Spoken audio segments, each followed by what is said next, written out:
It's 1961, Daytona Beach. The air smells like fuel, salt, and something else, pressure. Chevy rolls up with a brand new weapon, a strange-looking V8, not quite like anything Detroit had built before. The engineers call it the W motor, but what almost nobody knows is this engine wasn't supposed to be a legend. It was a compromise, a rushed design, a workaround that somehow turned into one of the most iconic engines in American history. And the truth behind the Chevy 409? It's a lot messier and a lot more brutal than the myth. Because behind the chrome valve covers and Beach Boys fame, there was a design that pushed the limits of cast iron, oiling, and physics itself, and at times, nearly tore itself apart. To understand the 409, you have to go back before it even existed. In the late 1950s, Chevrolet was already dominating with its small block V8.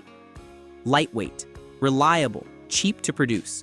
The 265, then the 283, these engines were printing money for GM, but there was a problem. Ford and Chrysler were going big. Bigger displacement, more torque, more brute force.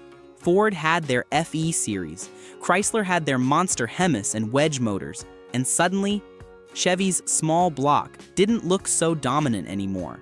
Corporate was getting nervous, dealers were complaining, racers were asking questions. Chevy needed something to compete, fast. But here's the catch, they didn't have time for a clean sheet design. Development cycles back then took years, tooling cost millions, and the competition wasn't waiting. So instead of designing a clean sheet big block from scratch, they did something unusual. They scaled up their existing architecture, but with a twist. The result was the W Series engine, first introduced as a 348 cubic inch V8 in 1958. It was rushed, unconventional, a bit strange, but it worked. Now here's where things get weird. Instead of using traditional cylinder heads with combustion chambers, the W motor placed the combustion chamber in the block itself. That's right. The top of the cylinder wasn't flat. It was angled, almost like a shallow W shape. The heads, they were nearly flat. No chambers, just valves. It was simple, cheap, and compact. It saved weight in the heads, made valve adjustments easier, reduced manufacturing complexity. On paper, it looked brilliant, but it also created a problem that would haunt every single 409 ever built. And that problem would define the entire life of the 409. By 1961, Chevy punched the 348 out to 409 cubic inches using a 4.31 25-inch bore and a 3.50-inch stroke. That bore size was massive for the time, right on the edge of what the block casting could handle. The cylinder walls were thin, really thin. Go bigger. And the cylinder walls would start getting dangerously thin.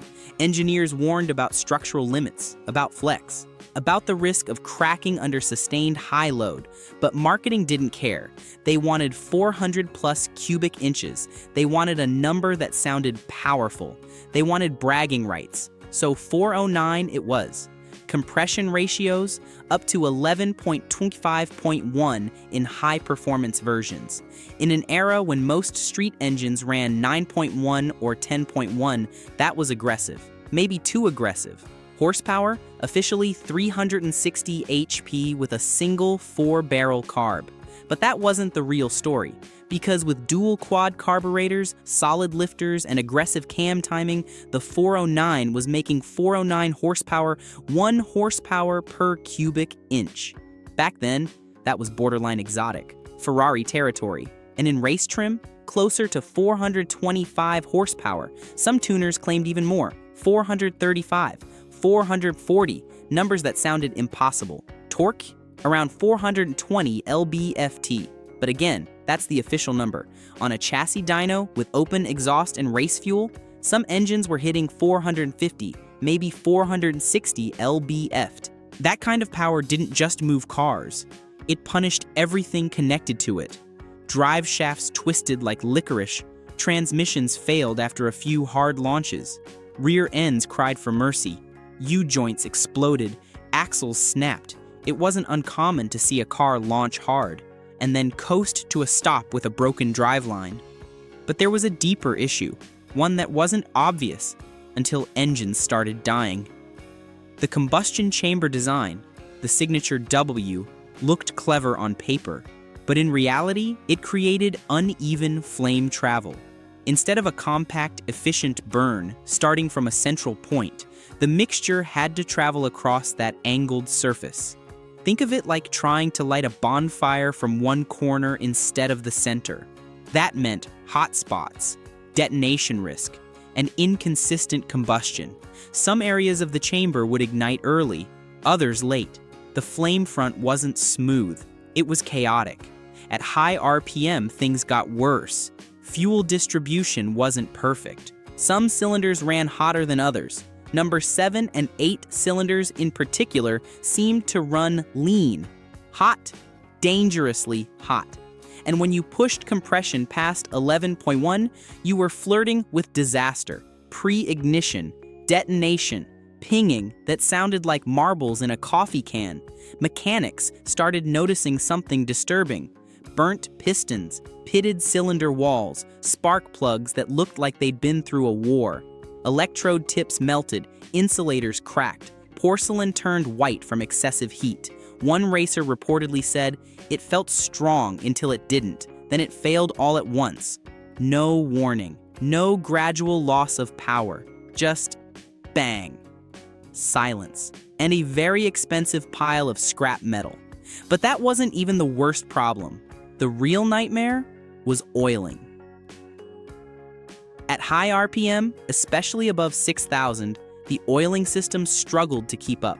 The problem was design. The oil pump was adequate for street use, even spirited street use. But on a track, under sustained high RPM, with solid lifters demanding constant oil pressure, it couldn't keep up. The top end demanded oil. The crank demanded oil. The cam demanded oil. And the system couldn't feed both properly under stress. The oil passages were narrow, the pump volume wasn't quite enough, and the priority valve system wasn't sophisticated enough to manage flow under extreme conditions. Oil pressure would drop, not gradually, suddenly. You'd see 60 psi at 5,500 RPM, then 40 at 6,000, then 20 at 6,500, and when it did, bearings overheated, clearances tightened, metal-to-metal contact, then seized, cranks would score, rods would knock. The distinctive sound of a rod bearing failing is something you never forget, a deep rhythmic knock, getting louder, getting faster. In some cases, the engine would destroy itself in seconds. Rods would punch through the side of the block, oil would spray everywhere, fires would start. One NASCAR mechanic described it like this: "The oil pressure dropped like a rock. By the time you lifted, it was already too late. The damage was done. You just cost the team a motor, and probably a race." And here's the thing. Chevy knew. Engineers had documented the issue. They'd written reports, made recommendations, but they also knew they were in a war, a horsepower war, and wars have casualties. By 1962 and 1963, the 409 wasn't just an engine. It was a statement, a middle finger to Ford, to Chrysler, to anyone who thought Chevy couldn't build big power. Chevy pushed it into NASCAR, into drag racing, into the streets, and despite its flaws, it was fast, scary fast. At the 1962 Daytona 500, cars running the 409 showed serious speed, top-end power that could rival anything Ford had, speeds on the banking that made spectators nervous, cars sliding through the corners, barely under control, drivers wrestling with the wheel. In drag racing, the 409-powered Impalas were monsters. Full-size cars that weighed over 3,600 pounds, moving like they weighed half that. Quarter-mile times in the low 13s, some dipping into the high 12s with tuning, trap speeds over 110 km/h. For a full-size car, that was insane. A 13-second quarter-mile in 1962 was legitimate supercar performance. Drivers loved the torque. The raw, immediate punch. Mash the throttle, and the front end would lift. Rear tires would light up. The whole car would squat and launch like it was angry. But they also feared it. because pushing it too hard meant risking everything. So Chevy engineers went back to the drawing board. They couldn't scrap the engine. Not yet. Too much invested. Too much reputation on the line. Instead, they refined it. They improved oil passages, widened some, added priority routing to critical areas, adjusted bearing clearances, went slightly looser to handle heat expansion better, tweaked cam profiles, tried to reduce valve train stress. They even experimented with better intake designs to improve fuel distribution, cross-ram intakes, dual-plane designs, anything to get a more even mixture to all 8 cylinders. Some of it worked. Oil pressure stability improved, bearing life got better, but there was only so much they could fix, because the core design, the combustion chamber in the block, was still there, still limiting efficiency, still creating heat issues, still preventing the engine from breathing the way a modern big block could, still holding the engine back from its true potential. And that's when something interesting happened. Quietly, behind closed doors, a different team was working on something new. While the 409 was gaining fame, Chevy was already working on its replacement, a completely new big block design, one that abandoned the W motor concept entirely. Traditional heads, proper combustion chambers, better oiling, stronger block. This would become the Mark IV big block, the 396, the 427, the 454, the engines that would define Chevy performance for decades, engines that would power Corvettes, Camaros, Chevelle, engines that would win races, set records, and become legends in their own right. But in the early 60s, the 409 still had one job: win. And in many ways, it did. In 1963, Chevrolet dominated NASCAR with the 409. Drivers like Junior Johnson, Rex White, and Johnny Rutherford pushed these engines to their limits. Wide open throttle, lap after lap, brutal conditions, high heat, maximum stress. And when they held together, they were unstoppable. The sound alone was unforgettable. Deep, aggressive, almost violent. Not the high-pitched scream of a small block, not the smooth rumble of a Hemi. Something different, angrier. You didn't just hear a 409, you felt it, in your chest, in your bones. But reliability? Still a gamble. Some engines ran perfectly, went full race distance without a hiccup. Others failed spectacularly. Grenaded on lap 50, seized on lap 100. It was a roll of the dice, and everyone in the pits knew it. Mechanics would pray, drivers would baby the throttle when they could, and teams would hold their breath. Then came 1964, the peak. Chevy introduced the most powerful factory 409 ever, 425 horsepower, dual 4-barrel carbs, solid lifters, high lift cam, same 4.31 25-inch bore, same 350-inch stroke, but pushed to its absolute limit. Compression at 11.25.1. Valve springs so stiff you practically needed a breaker bar to compress them. Timing so aggressive the engine barely idled. This was the version immortalized in pop culture. The one people remember, the one people still talk about, the one that became a symbol. But here's the hidden truth. Even at its peak, the 409 was already obsolete. The engineers knew it, the racers knew it, but the public didn't, and Chevy wasn't about to tell them. The new Mark IV big block was stronger, better breathing, more efficient combustion, smoother power delivery, and most importantly, more reliable at high RPM. You could rev it to 7,000 without fear. Oil pressure stayed stable. Bearings lasted. The 396, introduced in 1965, made similar power with less stress, and it could rev higher without destroying itself. For engineers, the choice was obvious. The W motor had reached its limit. There was nowhere left to go. The bore couldn't grow much more without risking structural failure. The stroke was already optimized. The combustion design couldn't match modern efficiency, and the oiling system, even improved, was still a compromise. So quietly, Chevy began to phase it out. By 1965, the 409 was gone, replaced, retired, and just like that, one of the most iconic engines in American history disappeared. No dramatic farewell, no final victory lap, no special edition, just gone. Removed from the order sheets, deleted from the brochures, like it never existed. But the story didn't end there, because something unexpected happened. The legend grew. The Beach Boys released 409. Suddenly, this engine wasn't just a piece of machinery, it was culture, freedom, power, youth, the sound of American muscle, the soundtrack of a generation. Kids who couldn't afford one dreamed about it. Guys who owned one became legends at the local drive-in. And people forgot the problems, the failures, the overheating, the oil starvation, the burnt pistons and scored bearings. All of it faded into the background. What remained was the myth, the image of a perfect engine, unbeatable, unstoppable, the ultimate expression of American V8 power.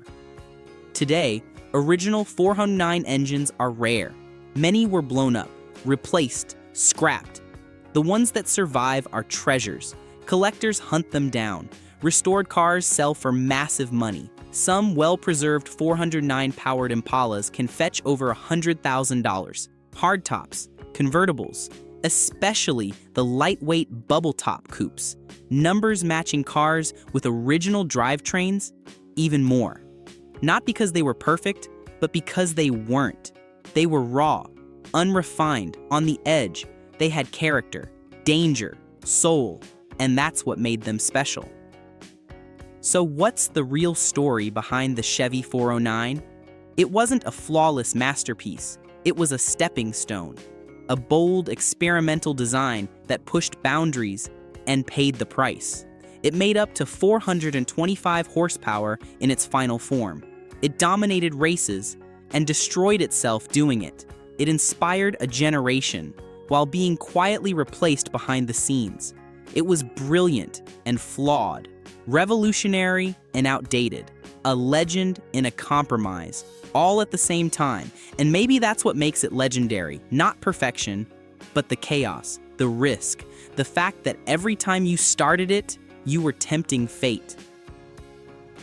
Because the 409 didn't just win races, it survived them, barely. And that's a story most people never hear. They hear the song, they see the chrome, they imagine the glory, but they don't know about the failures, the engineering compromises, the late nights in the garage trying to keep it alive. They don't know that this engine was born out of desperation, not inspiration, that it was never meant to last, that it was always just temporary. If you enjoyed this deep dive into one of Chevy's most misunderstood engines, let me know in the comments what you want to see next. Another forgotten V8, a racing rivalry, or a machine that changed everything. And if you want more stories like this, make sure you subscribe, because the next one, it might be even crazier.